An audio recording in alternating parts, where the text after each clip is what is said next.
அனைவருக்கும் வணக்கம். இது உங்கள் கிரண் கோச்சிங் சென்டர். இப்போ இந்த வீடியோ எதுக்குன்னா பிஎஸ்ஓ போலீஸ் ஸ்டாண்டிங் ஆர்டர்ஸ். இதுல வந்து கண்டிப்பா உங்களுக்கு ஒரு 12 இல்ல ஒரு 13 கொஸ்டின்ஸ் கம்பல்சரி இருக்குங்க. பிஎஸ்ஓ ஈஸியா வந்து ஸ்கோர் பண்ற ஒரு ஏரியா. ஏன்னா 858 பிஎஸ்ஓ படிக்க வேண்டிய அவசியமே கிடையாது. அதாவது பிஎஸ்ஓக்கு வந்து அந்த ப்ரீவியஸ் கொஸ்டின் பேப்பரை நீங்க அனலைஸ் பண்ணாலே போதும், எந்த பார்ட்ல ரொம்ப முக்கியமான கொஸ்டின்ஸ் அப்படின்னு. நாம இதுல ஒரு 63ல இருந்து 115 வரைக்கும் தான் பார்க்க போறோம். அது ப்ரீவியஸ் கொஸ்டின்ல இந்த பார்ட்ல இருந்து கேள்வி இருக்கு. நான் ஒரு 8 கொஸ்டின்ஸ் தான் உங்களுக்கு செட் பண்றேன். ஆனா அந்த 8 கொஸ்டின்ஸ்ல மொத்த செக்ஷனுமே உள்ள அடங்கிடும். அந்த அளவுக்கு உங்களுக்கு பிரீஃபா எக்ஸ்பிளைன் பண்ண போறேன். இந்த ஒரு வீடியோ பார்த்தாலே போதும், உங்களுக்கு பிஎஸ்ஓ 63ல இருந்து 115 வரைக்கும் நல்ல ஒரு கிளாரிஃபை கிடைச்சிரும். அதுக்கு முன்னாடி எங்களுடைய டெஸ்ட் பேட்ச் நாங்க டிபார்ட்மெண்ட் கோட்டாவுக்கு இந்த 2025 எஸ்ஐ நோட்டிபிகேஷன் அனௌன்ஸ்மெண்ட் பண்ணிட்டாங்க. இப்போ ஆல்ரெடி எல்லாருமே அப்ளை பண்ணிட்டு நிறைய பேர் விறுவிறுப்பா படிச்சுன்னு இருப்பீங்க. இப்போ அவங்களுக்கெல்லாம் நாங்க ஒரு சொல்லிக்க வேண்டிய ஒரு விஷயம் என்னன்னா, டெஸ்ட் பேட்ச் கம்பல்சரி ஜாயின் பண்ணணும். இப்போ நாங்கள் வந்து ரொம்ப ஃபீஸ் கம்மியான ஒரு இதில் உங்களுக்கு பிடிஎஃப் எல்லாமே நாங்கள் கொடுத்துருவோம். இப்போ ஆன்லைன் டெஸ்ட் பேட்ச் தான். நாங்கள் முழுக்க இது வந்து ஆன்லைன் டெஸ்ட் பேட்ச்.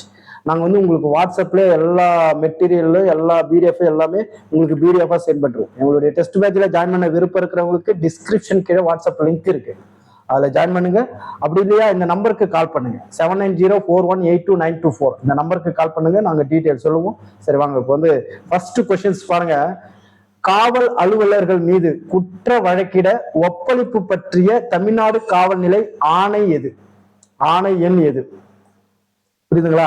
காவல் அலுவலர்கள் மீது குற்ற வழக்கிட ஒப்பளிப்பு பற்றிய தமிழ்நாடு காவல்நிலை ஆணை எண் எது? எது பார்ப்போம். இதுக்கு ஆன்சர் பாத்தீங்கன்னா, தமிழ்நாடு காவல்நிலை ஆணை எண் எதுனா 63. ஆப்ஷன் சி 63 சொல்லுது. அப்ப 63 தான் ஒரு காவல் அலுவலர் மீது குற்ற வழக்கிட ஒப்பளிப்பு பற்றி சொல்லுது. அப்ப இந்த காவல் அலுவலர் மீது குற்ற வழக்கு பார்த்தீங்கன்னா யாருக்கிட்ட பர்மிஷன் வாங்கினா, எஸ்பி ரேங்குக்கு மேல உள்ளவங்கள்ட்ட தான் பர்மிஷன் வாங்கும். எஸ்பி ரேங்குக்கு மேல உள்ளவங்க, எஸ்பி டு எஸ்பி அபோவ், அவங்கள்ட்ட தான் பர்மிஷன் வாங்கணும். அப்ப காவல் அலுவலர் மீது குற்ற வழக்கிட யாருக்கிட்ட பர்மிஷன் வாங்கணும்? எஸ்பி டு எஸ்பி அபோவ், அவங்கள்ட்ட தான் வந்து பர்மிஷன் வாங்கும். சரி, ஓகே. இப்ப மற்ற ஆப்ஷனை பாருங்க. ஏ ஆப்ஷன் பாருங்க, 65 கொடுத்துருக்காங்க. அப்ப 65ன்னா என்ன? இப்ப 65ன்றது சிறு குற்றங்களுக்காக காவல் சட்டத்தின் கீழ் குற்ற வழக்கு தொடுத்தல். 65ன்றது என்னது? சிறு குற்றங்களுக்காக காவல் வழக்கு,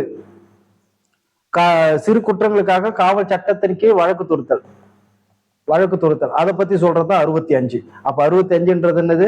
சிறு குற்றங்களுக்காக காவல் சட்டத்தின் கீழ் வழக்கு தொடுத்தல். அதை பத்தி சொல்றதா 65. அப்ப இந்த செக்ஷன்ல வேற என்ன சார் முக்கியம்னா, தமிழ்நாடு மாவட்ட காவல் சட்டம் அப்படின்னு ஒண்ணு இருக்கு. தமிழ்நாடு மாவட்ட காவல் சட்டம் அப்படின்னு ஒண்ணு இருக்கு, 1859. இதை கேட்பாங்க. தமிழ்நாடு மாவட்ட காவல் சட்டம் எந்த ஆண்டு கொண்டு வரப்பட்டது அப்படின்னு கேட்பாங்க. 1859ன்னு சொல்ல தெரியணும். அப்ப 65ல 2 கொஸ்டின்ஸ் இருக்கு. அப்ப 65 பிஎஸ் என்ன சொல்லுது? சிறு குற்றங்களுக்காக காவல் சட்டத்தின் கீழ் குற்ற வழக்கு தொடுத்தல். அது ஒரு கொஸ்டின்ஸ் இருக்கு. 2வது தமிழ்நாடு மாவட்ட காவல் சட்டம் எந்த ஆண்டு? 1859. கிளியரா புரியுதா? அடுத்தது 64 கொடுத்துருக்குறாங்க பாரு. 64 என்ன சொல்லுதுன்னா, ஒரு காவல் அலுவலர் வந்து தனிப்பட்ட முறையில இன்னொரு காவல் அலுவலர் மீது ஒரு சிவில் கேஸோ இல்ல கிரிமினல் கேஸோ தொடுக்கனா அது யாருக்கிட்ட பர்மிஷன் ஆகணும்? டிஜிபியோட பர்மிஷன் இல்லாம அது மாதிரி தொடுக்க முடியாது அப்படின்னு சொல்றாங்க. ஒரு காவல் அலுவலர் இன்னொரு காவல் அலுவலர் மீது தனிப்பட்ட முறையில ஒரு சிவிலோ இல்ல கிரிமினல் கேஸோ தொடுக்கணும்னா டிஜிபி அனுமதி இல்லாம அது மாதிரி தொடுக்க முடியாது அப்படின்னு சொல்றது எது? 64 சொல்லுது. கிளியரா இருக்கா? அப்போ 3 செக்ஷனு. அடுத்தது 66 பாருங்க.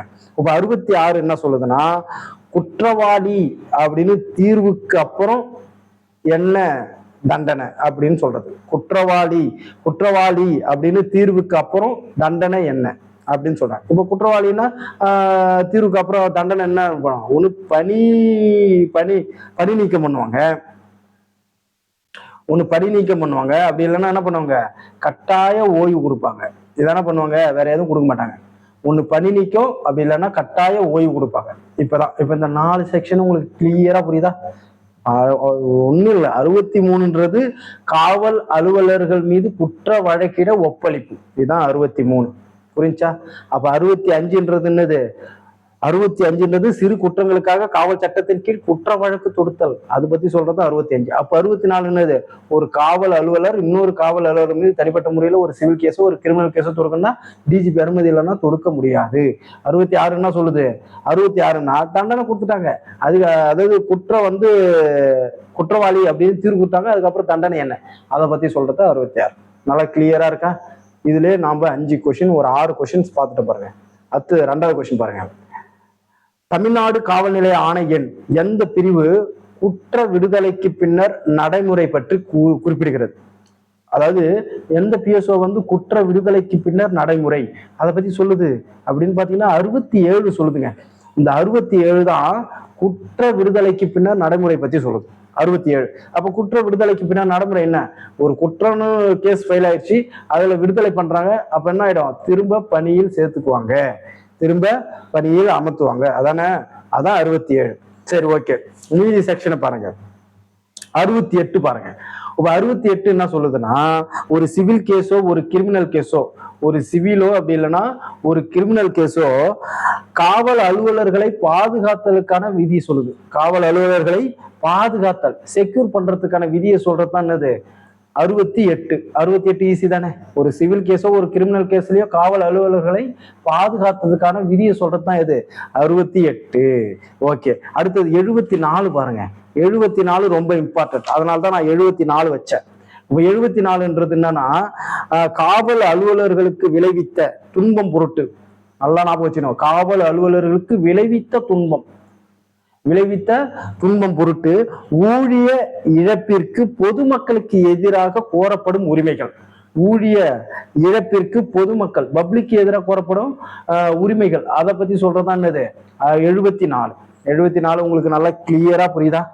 ஒண்ணும் இல்லைங்க. 74ன்றது காவல் அலுவலர்களுக்கு விளைவித்த துன்பம். அதான் அந்த கீவேர்டை ஞாபகம் வச்சுங்க. காவல் அலுவலருக்கு விளைவித்த துன்பம், அதை பொருட்டு ஊழிய இழப்பிற்கு பொதுமக்களுக்கு கோரப்படும் உரிமைகள், அதை பத்தி சொல்றதுதான் 74. புரியுதுங்களா? அப்ப 70 பாருங்க. 70 இருக்கு. அப்ப 70 என்ன சொல்லுது? 70 என்ன சொல்லுதுன்னா, ஒரு கிரிமினல் கேஸ்ல ஒரு பிபி இல்லைன்னா, ஒரு பிபி இல்லை, அப்ப மற்ற அட்வொகேட் மற்ற வழக்கறிஞர்களுடைய கட்டணங்கள் எவ்வளவு, அதை பத்தி சொல்லுது பீஸ்.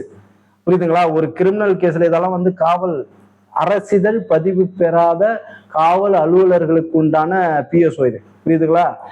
ஒரு கிரிமினல் கேஸ்ல ஒரு பிபியை தவிர மற்ற அட்வொகேட்டுக்கு கட்டணம் பீஸ் எவ்வளோ, அதை பத்தி சொல்றதுதான் 70. புரியுதுங்களா? ஒரு கிரிமினல் கேஸ்ல பிபியை தவிர மற்ற அட்வொகேட்டுக்கு பீஸ் எவ்வளோ, அதை பத்தி சொல்றதுதான் 70. இப்ப பாருங்க, 2 கொஸ்டின்ஸ் தான் பார்த்தோம், ஆனா எத்தனை கேள்வி பார்த்துருக்கிறோம் பாருங்க. அடுத்தது 3 பாருங்க. பொறுத்துக்க, இப்படிதான் கேட்பாங்க உங்களுக்கு. பொறுத்துக்க இப்படிதான் வரும். இது ப்ரீவியஸ் கொஸ்டின்ல கேட்ட கொஸ்டின்ஸ் தான் இது. கீழ்நிலைக்கு இறக்குதல் எந்த பிஎஸ்ஓ சொல்லுது? 76 சொல்லுது. கீழ்நிலைக்கு இறக்குதலை பத்தி சொல்ற பிஎஸ்ஓ என்னது? 76. சம்பளம் பிடித்தம் அதை பத்தி சொல்ற பிஎஸ்ஓ என்னது? 78 சொல்லுது. சம்பளம் பிடித்தம் பத்தி எது சொல்லுது? எந்த பிஎஸ்ஓ சொல்லுது? 78 சொல்லுது. அதுக்கடுத்து ஓய்வூதியத்திலிருந்து பிடித்தம் செய்தல் 79. அப்படியே ஆர்டரா வந்துகிட்டே இருக்கும். ஓய்வூதியத்திலிருந்து பிடித்தம் செய்தல் எது சொல்லுது? 79. தண்டனை பட்டியல் கோப்பு அதை பத்தி சொல்றது எது? 86. அப்ப என்ன ஆப்ஷன்? 2, 2, 3, 4, 1. ஆப்ஷன் சி தான் ஆன்சர். புரியுதுங்களா? அப்ப ஃபர்ஸ்ட் பாருங்க, கீழ்நிலைக்கு இறக்குதல் அப்படின்னா என்ன? கீழ்நிலைக்கு நம்மள டி ப்ரொமோட் பண்ணுவாங்கல்ல, அதுதான் கீழ்நிலைக்கு இறக்குதல். அதை பத்தி சொல்றது எது? 76. நல்லா ஞாபகம் வச்சுக்கணும். அதாவது ஒரு பதவி இருக்கு, இப்ப எஸ்எஸ்ஐயா இருக்கிறாரு, அவர் என்ன பண்ணலாம், ஒரேடியா பல தரங்களுக்கு கீழே இறக்கக்கூடாதுன்னு சொல்றாங்க. அதுதான் முக்கியம். கீழ்நிலைக்கு இறக்குதல்ல ஒரேடியா பல தரங்களுக்கு கீழே இறக்கக்கூடாது. இப்ப எஸ்எஸ்ஐ இருக்கிறவரை பிசியில கொண்டு வரக்கூடாது அப்படின்னு சொல்றாங்க. எஸ்எஸ்ஐயா இருக்கிறவரை அடுத்தது என்ன, அதை தான் கொண்டு வரணும். அது மாதிரி பதவி நிலைக்கு கீழே கொண்டு வரணும் அப்படின்னு சொல்றதா கீழ்நிலை இறக்குதல். அப்ப என்ன பிஎஸ்ஓ சொல்லுது? 76 சொல்லுது. அடுத்தது பாருங்க, சம்பள பிடித்தம் 78 சொல்லுது. சம்பள பிடித்தம் அதுக்கடுத்து ஓய்வூதியத்துல இருந்து பிடித்தம். என்னது பென்ஷன்ல இருந்து ரெக்கவரி பண்றது எது சொல்லுது? 79. அதுல பாருங்க, நல்லா ஞாபகம் வச்சுங்க. சம்பளத்துல இருந்து ரெக்கவரி பண்றது 78, பென்ஷன்ல இருந்து ரெக்கவரி பண்றது 79. தண்டனை பட்டியல் கோப்பு அது சொல்றது, தண்டனை பட்டியல் கோப்பு அதை பத்தி சொல்றது எது? 86. இப்ப நல்லா புரியுதுங்களா? அப்ப இப்ப இதுல உங்களுக்கு 4 செக்ஷன் நல்லா தெரிஞ்சிருக்கும். இதுலயே ரொம்ப ரொம்ப முக்கியமான செக்ஷன். அப்ப 4 செக்ஷன் உங்களுக்கு நல்லா கிளியரா புரியுது. தண்டனை பட்டியல் கோப்பு. ஓகே, அடுத்த கொஸ்டின் பார்க்கலாம் வாங்க. பொறுத்துக, திரும்ப ஒரு பொறுத்துக வருது. பாருங்க, PSO 90. PSO 90 எதை பத்தி சொல்லுது? PSO 90 என்ன சொல்லுதுன்னா, பணியிடை நீக்கம் சஸ்பென்ஷன், சஸ்பெண்ட் பண்றத பத்தி சொல்லுது. 90 என்ன சொல்லுது? சஸ்பெண்ட பத்தி சொல்லுது. சஸ்பெண்ட் பண்றாங்களே, அதுதான் 90 வந்து பணியிடை நீக்கம். 90 வந்து பணியிடை நீக்கம். 91 பாருங்க, 91 அப்படி என்ன சொல்லுதுன்னா, மேலதிகாரியின். 91 என்ன சொல்லுது? மேலதிகாரியின். இவங்கெல்லாம் வசைப்படுவாங்க, அந்த இதெல்லாம் வரும் உங்களுக்கு. இதானா உங்களுக்கு 2023 பொறுத்துகளை கேட்ட கேள்வி. 90 என்ன சொல்லுது? சஸ்பெண்ட் சொல்லுது. 91 பாருங்க, மேலதிகாரி அதை பத்தி சொல்லுது. 92 பாருங்க, தண்டனம் கண்டனம். 92 என்னது?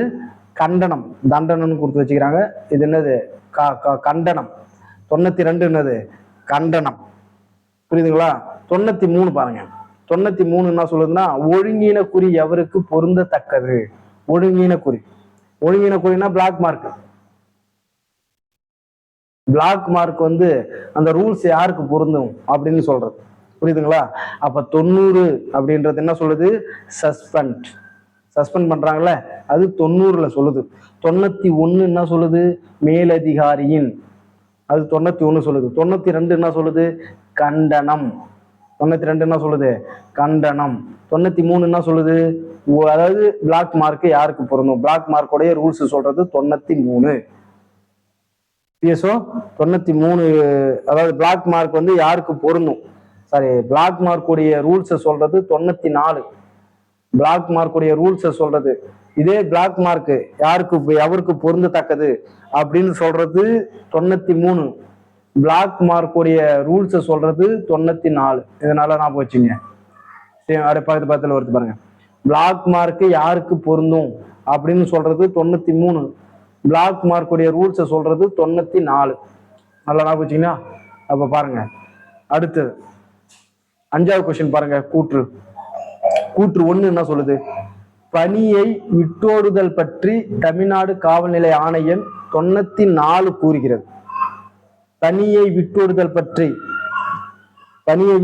பற்றி தமிழ்நாடு காவல்நிலை ஆணையம் 94 கூறுகிறது. சரியா தப்பு? இப்பதான் நான் உங்களுக்கு 94 சொன்னேன். 94ன்றது என்னது? பிளாக் மார்க்குடைய ரூல்ஸ். அதுதான் என்னது? 94. அப்ப பணியை விட்டோடியவருக்கு, பணியை விட்டோடுதல் பற்றி அப்ப என்ன PSO சொல்லுதுன்னா 95 சொல்லுது. அப்ப 95 என்ன சொல்லுது? பணியை விட்டோடுதல், டெசர்டர். அதாவது இந்த பணியை விட்டோடுதல் பற்றி 95 PSO சொல்லுது.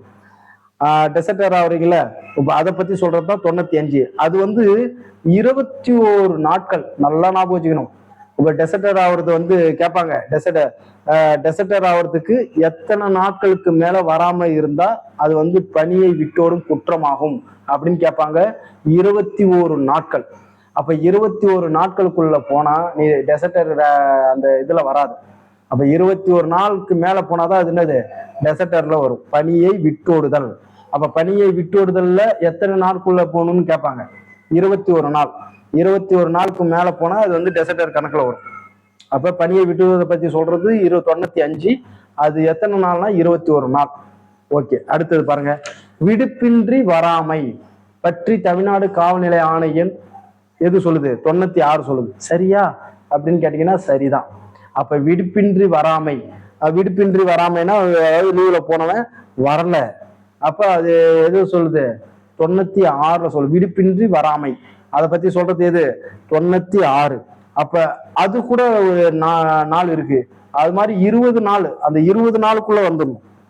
அப்படி 20 நாள் வரலாம் இந்த இதுல உங்களை வந்து ஆக்ஷன் எடுப்பாங்க. புரியுதுங்களா? அப்ப 20 நாள் விடுப்பின்றி வராமை. அப்ப விடுப்பின்றி வராமை எத்தனை நாள் கேட்பாங்க. விடுப்பின்றி எத்தனை நாள் வரைக்கும் விடுப்பின்றி வராந்திருந்தலை ஒழுங்கு மற்றும் மேல்முறையீட்டு விதிகள் குறிப்பிட்டுள்ளன அப்படின்னு கேட்பாங்க. அப்ப 20 நாள். இதனால ஞாபகம் வச்சுக்கணும். அப்ப இதுல என்னது? கூற்று 1 தவறு 2 சரி. 1 தவறு 2 சரி. Option D. புரியுதுங்களா? அப்ப இதுல பாருங்க. அப்ப இதுல உங்களுக்கு நல்லா கிளியரா புரிஞ்சிருக்கும். அப்ப பணியை விட்டுவிடுதல் பத்தி சொல்ற பிரிவு என்னது? 95. அப்ப 94 என்ன சொல்லுது? பிளாக் மார்க் உடைய ரூல்ஸ் சொல்லுது. பிளாக் மார்க் உடைய ரூல்ஸ் சொல்லுது. ரூல்ஸ் சொல்றதுதான் 94. 96 என்ன சொல்லுது? விடுப்பின்றி வராமை. புரியுதுங்களா? அடுத்தது 6வது கொஸ்டின் பாருங்க. தமிழ்நாடு காவல் நிலை ஆணை எண் டேஷ் தள்ளி வைத்த தண்டனைகள், தள்ளி வைத்த தண்டனைகள் பற்றி குறிப்பிடுகிறது. அப்ப தள்ளி வைத்த தண்டனைகளை பற்றி சொல்ற பிஎஸ்ஓ எது? எது அப்படின்னா 97. அப்ப 97 தான் தள்ளி வைத்த தண்டனைகளை பற்றி சொல்லுது. 97 தான் என்ன சொல்லுது? தள்ளி வைத்த தண்டனைகளை பத்தி சொல்லுது. அப்ப மீதி ஆப்ஷனை பாருங்க. 100 பாருங்க. 100 ரொம்ப முக்கியம், கேட்க வாய்ப்பு இருக்கு. ஏன்னா இது மாதிரி செஞ்சுரி அது மாதிரி இருந்தா கேட்பாங்க. 100 பாருங்க.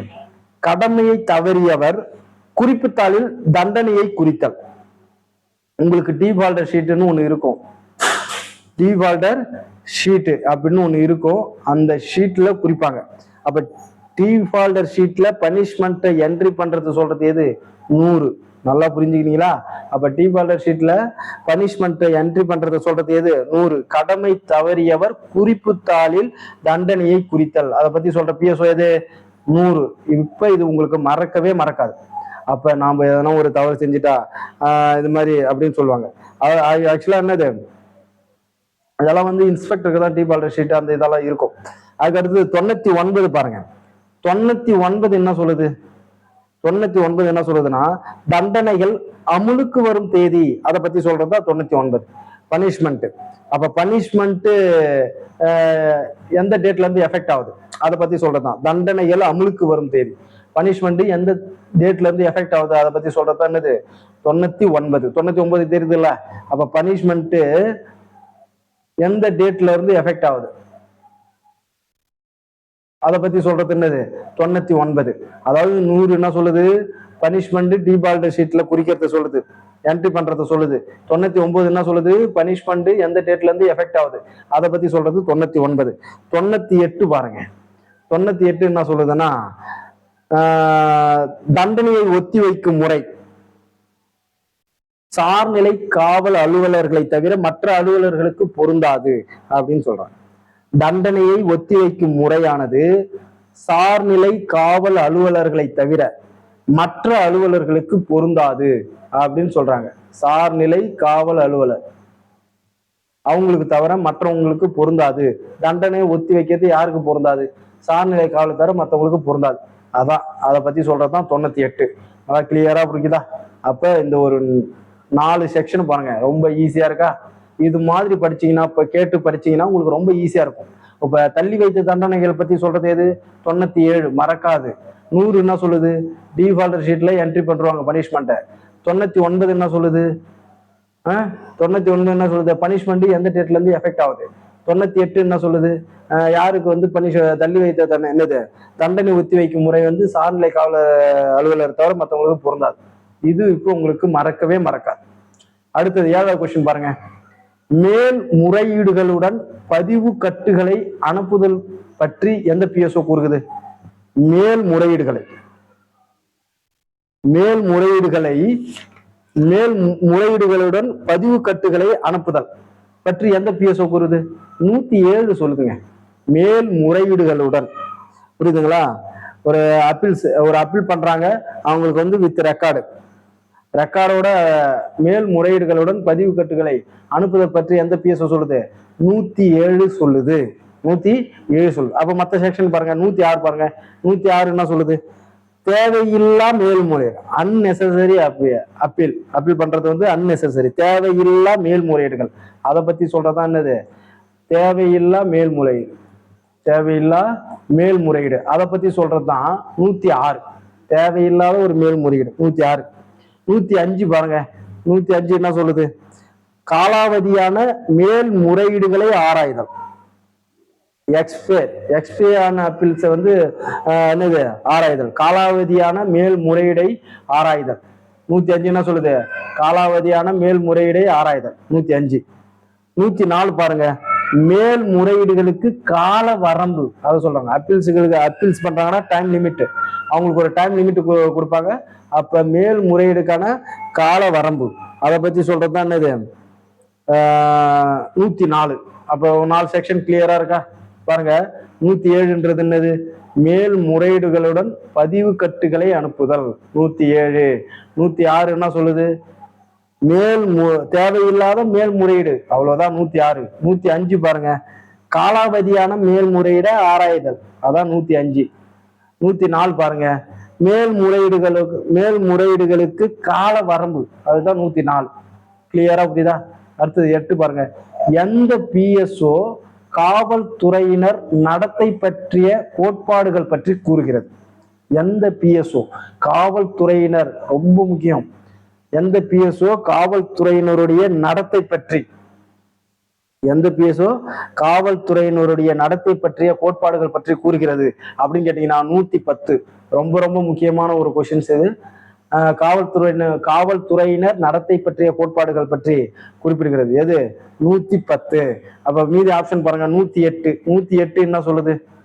108 என்ன சொல்லுதுன்னா, அலுவலர்களின் தனிப்பட்ட நடத்தை, அவங்களுடைய பர்சனல், அலுவலர்களின் தனிப்பட்ட நடத்தையை பத்தி சொல்றது எது? அலுவலர்களின் தனிப்பட்ட நடத்தை,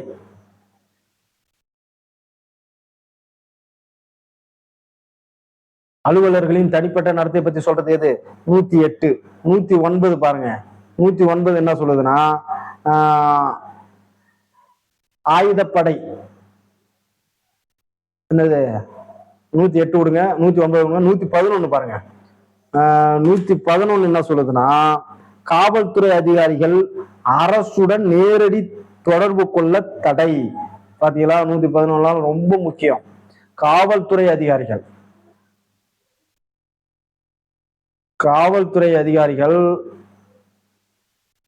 அரசுடன் நேரடி தொடர்பு கொள்ள தடை,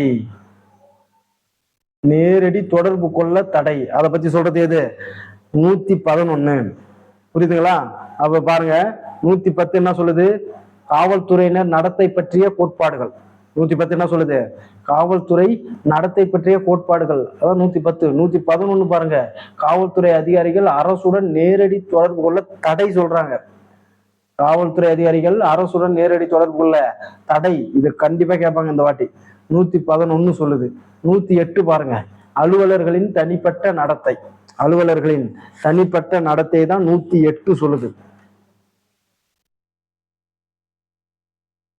தனிப்பட்ட நடத்தை அதை பத்தி சொல்றதுதான் 108 சொல்லுது. ஓகே. இப்ப வந்து நாம என்ன பண்ணோம்? ஒரு 63ல இருந்து ஒரு 110 வரைக்கும் இருக்கு. இதான் ரொம்ப முக்கியமான ஒரு பிஎஸ்ஓ. இப்ப பார்க்கக்குள்ளே உங்களுக்கு தெரிஞ்சிருக்கும், ஒரு 8 கொஸ்டின்ஸ் தான். ஆனா எவ்வளவு கொஸ்டின்ஸ் நம்ம எக்ஸ்பிளைன் பண்ணோம். இதை நீங்க திரும்ப திரும்ப கேட்டீங்கன்னா உங்களுக்கு அதுக்கப்புறம்